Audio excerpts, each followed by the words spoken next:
Hello, sports fans, and welcome back to Ball Games and Beyond. I am your host, Evan Grote, and as always, Ball Games and Beyond is brought to you by Sportsnaut.com. Please make sure you are continuing to subscribe to our Sportsnaut YouTube channel, and make sure you're clicking the notifications bell as well, and make sure you're also following and subscribing to the audio version of the podcast by searching Ball Games and Beyond on your favorite podcasting platform. And don't be afraid to leave me a 5-star review and rating if you wouldn't be so kind.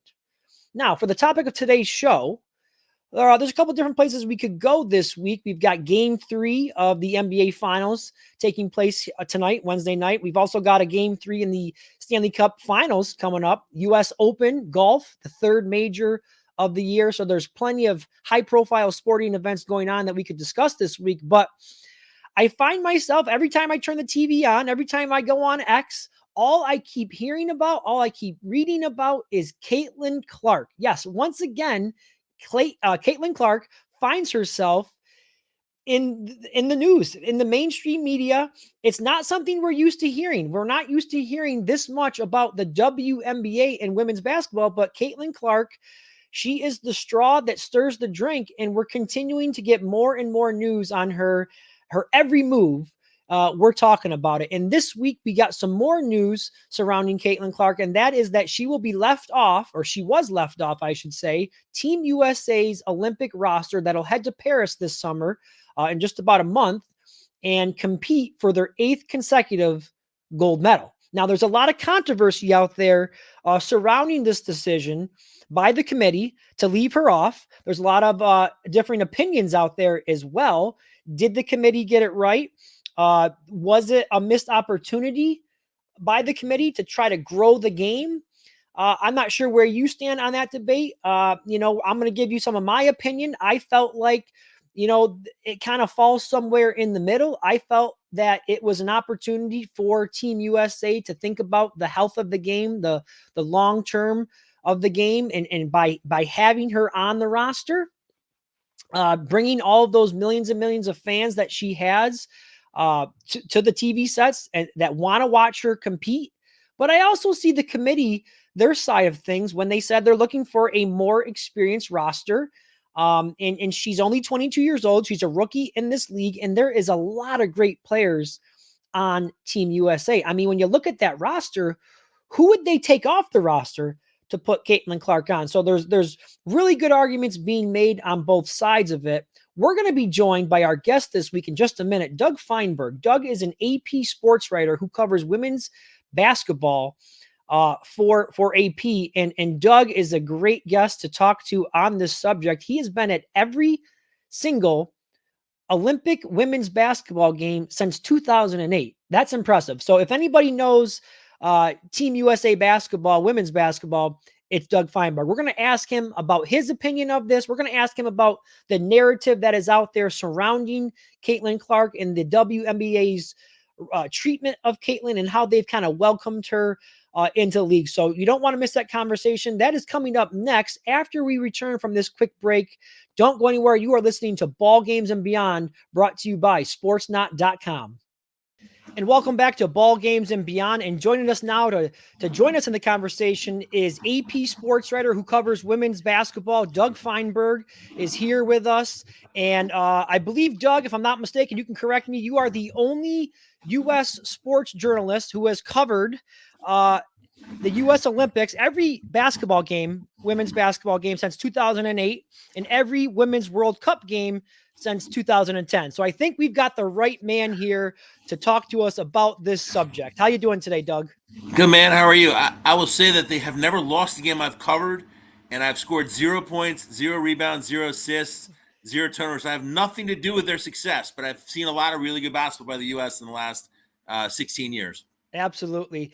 Doug, once again, we find all of the conversation really kind of dominating the world of sports around Caitlin Clark. And it's funny to me, we got the NBA finals going on. We've got the Stanley Cup playoffs going on. And all we're hearing about all week is Caitlin Clark. So we're going to discuss it here. Since joining the league, she's been, pretty much a polarizing figure, really. We've been hearing about it all over mainstream sports media.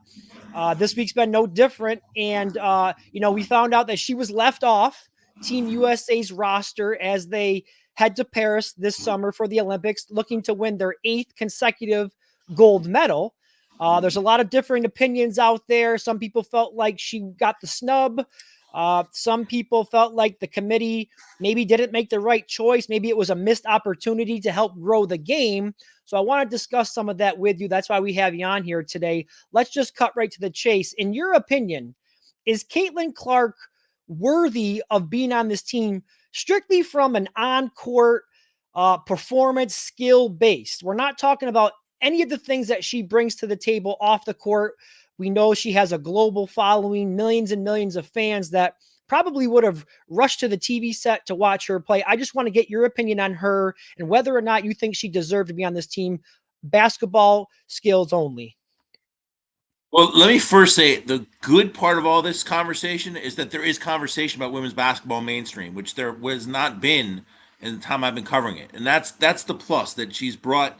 One of the pluses about Caitlin Clark, she's obviously a very good player, but that she's brought conversation of women's basketball, WNBA, Olympics to mainstream media conversations, which is fantastic. To answer your question, from just a pure basketball standpoint, she should not have been on the Olympic team. And here's why to me. She's a point guard, okay? She's been to 0 practices in the last 3 years that they've been training to get ready for the Olympics. And you have to, as a point guard, get your teammates the ball where they have the best chance to succeed and score. You have to run an offense. You have to run a defense. And she is walking in blind to that and hasn't had a chance. It's not her fault. She was in college. She was playing college basketball. When they had invited her to the camp in Cleveland, she was in the Final Four. Like, she was never did nothing wrong to not make this team. So from the basketball standpoint, as I said, she's not practicing them at all as a point guard. So if she was a center, maybe, okay, go in, catch the ball, score, play defense, rebound. It's a little bit easier. And also the European style, the FIBA basketball, international basketball is a lot more physical than WNBA, which fans don't really realize. And if you're not ready for that, you're not going to have a great time. So put all those pieces together. That's why she should not have been on the Olympic team. Yeah, and that's a great point you make there. And of course, we heard from the committee selection chairman, Jen Rosati, and I think she explained the thought process really well. And I agree with her. The goal when you're forming a team like this should be about winning gold. And you laid out an excellent case there as to why maybe she wouldn't be one of the top 12 players to go to Paris to help accomplish that mission. But again, I do feel like, to kind of look at the other side of this discussion, I do feel like it was a bit of a missed opportunity for USA basketball. We all know since the WNBA has started, the business, it has not been booming. I believe they've operated in the red for most of the years that they've been in existence. And we're now finally seeing a rise in ticket sales, a rise in merchandise sales. Viewership is up. We saw what Caitlin Clark did with viewership throughout the NCAA tournament. And regardless of what players like Angel Reese say, it is because of Caitlin Clark, because we have a track record now. We have data to show that a lot of this has to do with Caitlin Clark. So why not take advantage of that if you're Jennifer Rosati? Was it possible that the committee could have accomplished both goals of building the strongest team, but also thinking about the future of the game and the health of the game, and knowing that there's so many people out there that want to see Caitlin Clark be a part of it? What do you think about that? Those are all great points you made. I will say a few things back at them, and I agree with a lot of the points you made. The job of the committee is not to get more viewers to women's basketball. You said it. Their number one and only job is to get a team that will win a gold medal, the 8th straight gold medal, unprecedented in any sport, team sport in the Olympics. The viewership is great. That I'm sure NBC probably wanted to have Caitlin Clark on there. The WNBA probably would help them to have her on there, no question. But also the gold medal game is on the Sundays, the closing ceremonies day this year for the women. Last time in Tokyo when I was there, I think they had 7 million people view the championship game. So those are pretty good numbers, I would think, for a Sunday afternoon. So that people watch that. The other thing I'll say, and listen, I am a women's basketball fan as far as also being in the media for the last 29 years. The Olympics to me are not about basketball, men's or women's. It's about track, gymnastics, swimming. The athletes who get one shot every 4 years to show who they are. You can go tomorrow and go watch a WNBA game. I watched Caitlin Clark on Monday night in Connecticut. So their opportunity to be seen by the mass audiences obviously occur all summer. Whereas I had hoped people would want to see whoever the next great swimmer is after Phelps and Ledecky, who the great track athletes are after Usain Bolt, the Noah Lyles of the world, so to speak. So to me, that the two-part, the committee's job is not to get more viewers in. That's not their number one goal. And I think, as said, the Olympics will be fun. People will watch women's basketball because they enjoy the Olympics. Clark would not be starting. She'd probably be the 12th man if she was on the roster. And I know there's been talk, if she's on it, she has to play more or else fans will be upset with that and not watch. That's their prerogative. You don't put – no rookie starts right away in the Olympics in the USA team. That's why they've been successful. They have veterans who've been there for a while and know what they're doing. So I understand the points. I understand everyone's argument. It'd be great to see her out there, great to help the sport grow in that way. She's done so much in her first month of a professional career in the WNBA to help the sport grow, and that's only can continue this year. And I can almost guarantee in 2028, if she stays healthy, she will be on the Olympic team in LA, and that's going to be huge for everybody.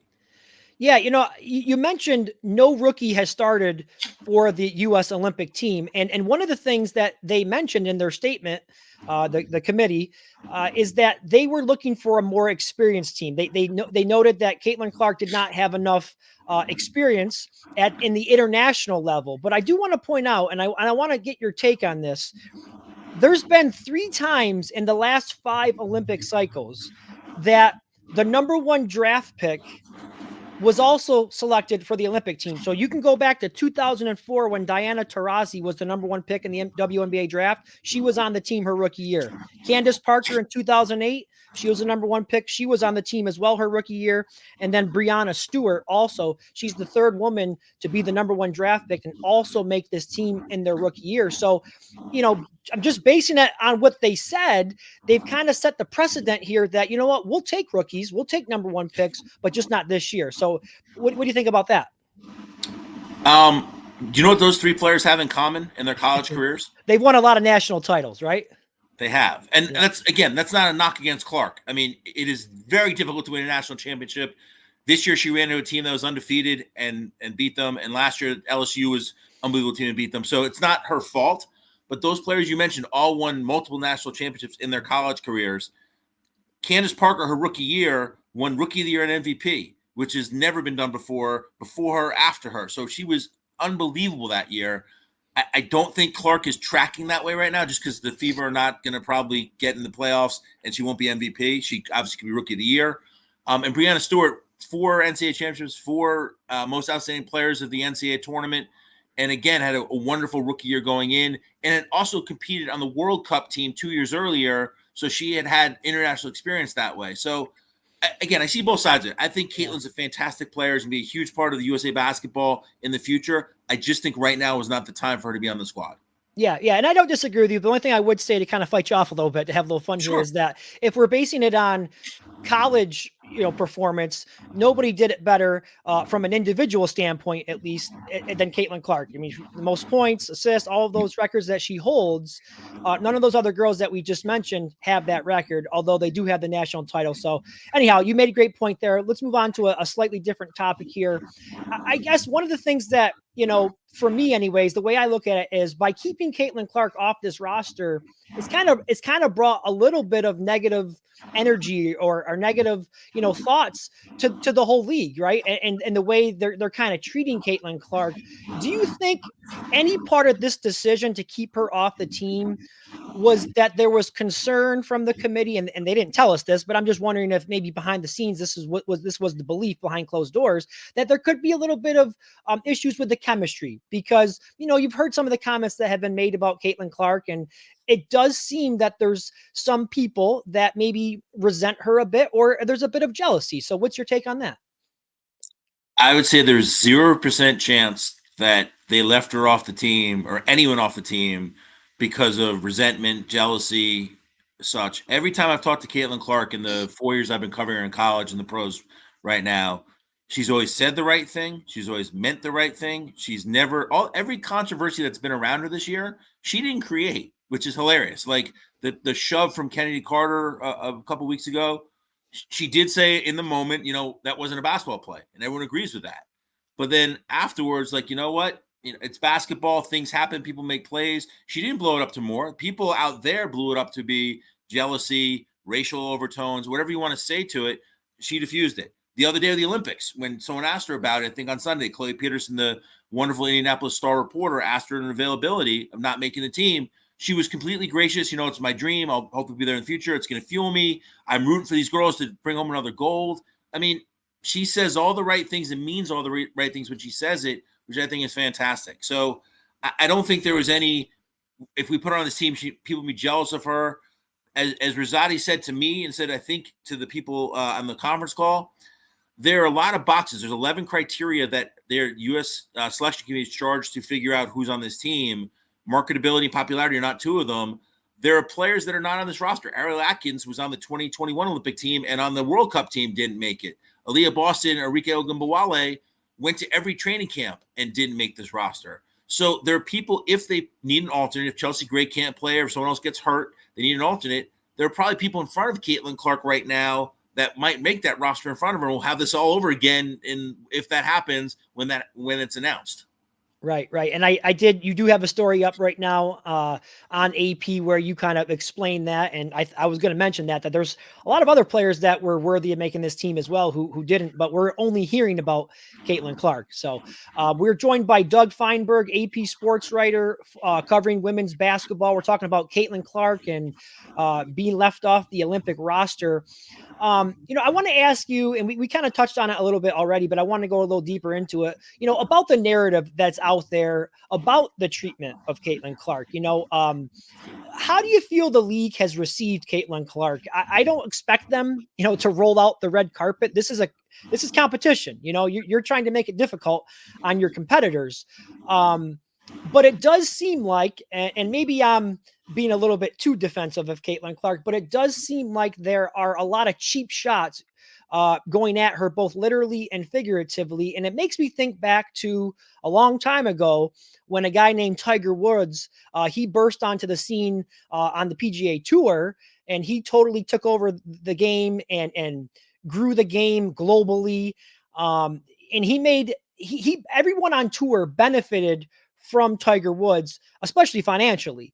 I don't recall hearing any of the players on tour looking to disparage him in any way. And I have to be honest, I feel like that's not what we're seeing here with the WNBA and their treatment of Caitlin Clark. So I'm just trying to that's my opinion.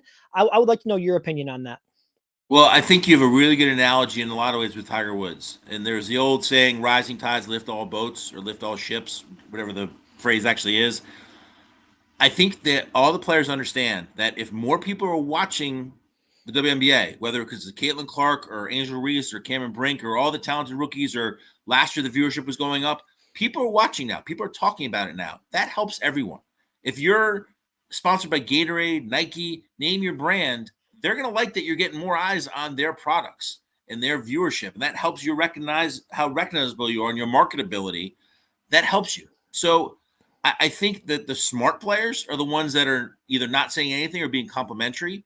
The other great point you made is that it's a physical game. It's where you're not going to just go, oh, go ahead and score 30 points. That helps us out. No, if I've had players tell me if they were playing their sister on the game, in between those lines, you're not my sister. I'm going to beat the crap out of you. I'm going to try to do everything I can to score on you and win that basketball game. When the game's over and we're not in between those lines anymore, I'm hugging you. I'm loving you. You're my best friend. Your family. That's being an athlete. That's competing. That's what you hope everyone would do in any sport, in any situation. Are there more cheap shots? That I don't know if I can agree with. I mean, obviously there's the shot everyone talked about with Kennedy Carter. The scouting report when she was in college too with Caitlin Clark is be physical with her. That's the way to get her out of her game. And that's no different than the WNBA. They're bigger, stronger, faster than the WNBA. But that's what the knock is, to get her out of her game and try to make her uncomfortable. So that to me hasn't changed in all the time she's played basketball. And she said herself, she goes, listen, I'm still considered frail in some ways. I need to put some more muscle on. I'm only a rookie. It's how you play her, and that's what people have been doing. So I don't think it's any different than it's been for the league for any rookie over time. And if you go back to when Candace Parker was a rookie, there was the lovely Malice in the Palace situation where the shock and the Sparks got into a brawl, and it was ugly and it was nasty, and that was Parker's rookie year. So I think it's just people are paying more attention now because it's more eyeballs on it and Caitlin Clark. But I don't think if you're a smart WNBA player, and I've talked to many of them, of the 144 in the league, and they all understand how important it is for the league for Clark to do well is not the right word, but to be successful and for the league to be successful and to sort of help everyone grow and get their piece of the pie when the new TV deal comes out in 2 years. So I think people see it. The smart players understand what Caitlin's value is and the other rookies' value is to everybody. Yeah, well said. Well said. We'll get you out of here on this one. I know we're about a month away. Early preview here of the Olympics with women's basketball. This Team USA is absolutely loaded. They're going for their 8th consecutive gold medal. Are there any teams out there that may offer a challenge to this Team USA, or do you expect them to just kind of coast through this tournament? So when I was talking to Jim Tooley, who's the CEO of USA Basketball, he's told me, I think this number's right. I didn't check it, but it sounds accurate, that the U.S. team will have 13 or 14 hours of practice time before their first game. And there are countries, their pool is Japan, Belgium, and Germany. And Belgium and Germany and Japan have been practicing together, most of their team, for years. So 13 hours of practice time versus 3 years of practice time, that doesn't help the U.S. team. And yes, they've won 7 straight gold medals, having been to the last, 5 of the Olympics since 2008, or 4 of them. It's gotten harder every year. It's not that they go out there and they walk in the court, they're up 40 points in the first quarter. It doesn't happen that way. So it's going to be competitive. I think France, the host team, has been good in the past. They have a good young core that I think can be strong. And obviously when you have 15,000 French fans cheering for you, it helps when you're playing the passion of playing in your home court in your home country. France is a team I'd be concerned about. I think that Spain can be pretty good. I think Australia is obviously really good. So there are teams that could challenge them. They're a heavy favorite. Don't get me wrong. I'm not saying that they're going to lose. But there are teams that could give them trouble along the way if the right matchup is there for them. That the U.S. heavy favorite, I expect them to win, but would not be completely shocked if somehow they didn't. Yeah, with or without Caitlin Clark, Team USA is going to be the heavy favorite this summer in Paris. Doug Feinberg, thank you so much for the time. You can follow Doug on X at Doug Feinberg. I encourage you to do that. I follow him. He's always keeping me updated with what's going on in the world of women's basketball. And Doug, keep up all your great work and enjoy the games this summer. Thanks, man. Appreciate it.